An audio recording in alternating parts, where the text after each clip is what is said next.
క్రీస్తునందు మాకత్యంత ప్రియులైన దేవుని పిల్లలైన మీ అందరికీ ఉదయకాలపు శుభాలు వందనములు తెలియజేసుకుంటూ, కృపగల దేవుడు మరొకమారు మనందరినీ కూడా ప్రేమించి మన బ్రతుకులలో అనుగ్రహించేటువంటి ఈ నూతనమైన దినమును బట్టి ప్రభుని స్తుతిస్తూ, నేటి అనుదిన వాక్య ప్రత్యక్షత కొరకు మిమ్మల్ని అందరినీ ప్రేమపూర్వకంగా ఆహ్వానాన్ని తెలియజేస్తూ ఉన్నాం. రండి, పరిశుద్ధ గ్రంథమైన బైబిల్ నుండి ఇర్మియా గ్రంథం 1వ అధ్యాయం 8వ వచన భాగంలో దేవుని వాక్యం ఈ రీతిగా సెలవిస్తూ ఉన్నది.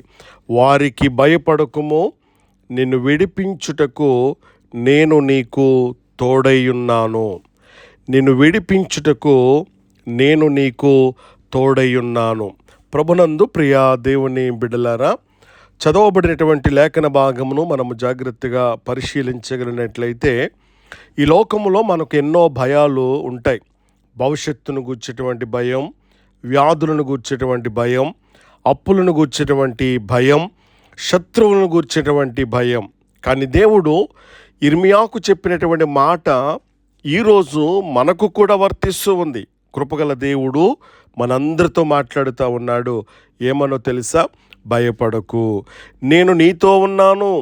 నిన్ను విడిపించుటకు నేను నీకు తోడై ఉన్నాను. దేవుడు కేవలం మనతో ఉండడమే కాదు, మనలను విడిపించడానికి మనతో ఉంటాడు. దేవునికి మహిమ కలుగును గాక. దేవుని సన్నిధి భయాన్ని తొలగిస్తూ ఉంది. దేవుని సన్నిధి భయాన్ని తొలగిస్తుంది. ఇర్మియా చిన్నవాడని భయపడ్డాడు, కానీ దేవుడు వారికి భయపడకు అని చెప్పేసి ఇక్కడ కృపగల దేవుడు మాట్లాడుతూ ఉన్నారు. భయం విశ్వాసాన్ని బలహీనపరుస్తూ ఉంది. దేవుని సన్నిధి ధైర్యాన్ని కలిగిస్తూ ఉంటుంది. దేవుడు ఉన్న చోట భయానికి స్థానం అనేది ఉండదు. 41వ అధ్యాయం యెషయా ప్రవచన పుస్తకం 10వ వచన భాగములు మనం చదువుతూ ఉన్నప్పుడు, భయపడొద్దు, నేను నీకు తోడై ఉన్నాను. నీవు ఒంటరివాడువు కాదు, దేవుడు నీ ప్రక్కనే నిలవబడి ఉన్నాడు. దేవునికి మహిమ కలుగును గాక.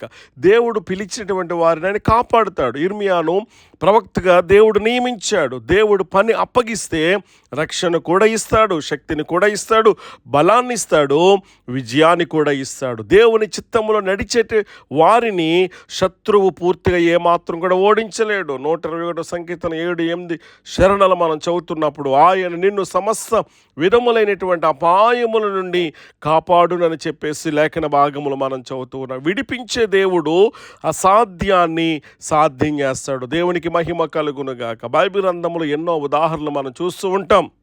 దానియేలును సింహాల గుహ నుండి విడిపించేటువంటి దేవుడు, 3 యువకులను అగ్నిగుండము నుండి ఆశ్చర్యకరమైన రీతిలో కాపాడినటువంటి దేవుడు, పేతురును చెరసాల నుండి విడిపించేటువంటి దేవుడు, ఇజ్రాయేలులను ఐగుప్తు బానిసత్వం నుండి విడిపించాడు. అదే దేవుడు ఈరోజు కూడా జీవిస్తూ ఉంటూ ఉన్నాడు. నిన్న నేడు నిరంతరము ఆయన ఏకరీతిగా ఉన్నటువంటి వాడు. నీ సమస్య ఎంత పెద్దదైనా, నీ బలహీనత ఎటువంటిదైనప్పటికీ, నీ కష్టం ఎటువంటిదైనప్పటికీ నీ దేవుడు దానికంటే గొప్పవాడు అనేటువంటి సత్యాన్ని మనము గమనించవలసిన వారమైన. విడిపించేటువంటి దేవునికి సమస్తమును కూడా సాధ్యమే అని చెప్పేసి మనం గమనించాలి. దేవుని విడిపింపు సంపూర్ణమైనది. దేవుడు కేవలం శారీరక ప్రమాదాల నుంచి మాత్రమే కాదు, పాప బంధకాల నుండి, భయాల నుండి, నిరాశ నుండి, ప్రతి విధమైనటువంటి శాపాల నుండి, శత్రువుల యొక్క కుట్ర నుండి, ఆత్మీయ బంధకాల నుండి కూడా ఆయన విడిపిస్తూ ఉంటాడు. అందుకని యోహాను సువార్త 8:36 మనం చదువుతూ ఉన్నప్పుడు, కుమారుడు మిమ్మల్ని స్వతంత్రులుగా చేయను,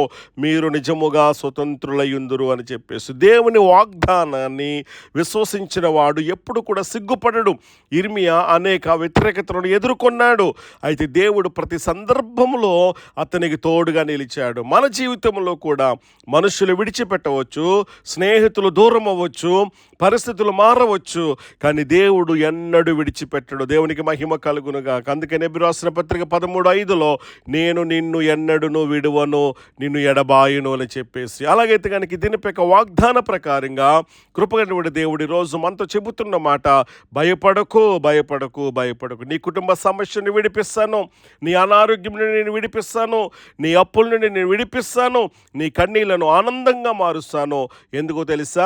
నిన్ను విడిపించుటకు నేను నీకు తోడై ఉన్నాను. ఈరోజు నీవు ఏ భయంతో జీవిస్తున్నావు, ఎటువంటి సమస్యల మధ్య నువ్వు నిలబడి ఉన్నావు, ఈరోజు కృపగలటువంటి దేవుడు మనందరితో మాట్లాడుతున్నటువంటి మాట, భయపడకు, నిన్ను విడిపించుటకు నేను నీకు తోడై ఉన్నాను. ఆ వాగ్దానాన్ని విశ్వాసంతో గనక మనం పట్టుకోగలిగినట్లయితే మన జీవితంలో కృపగల దేవుడు తన అద్భుతమైనటువంటి విడిపింపు కార్యాన్ని మనం చూస్తాం.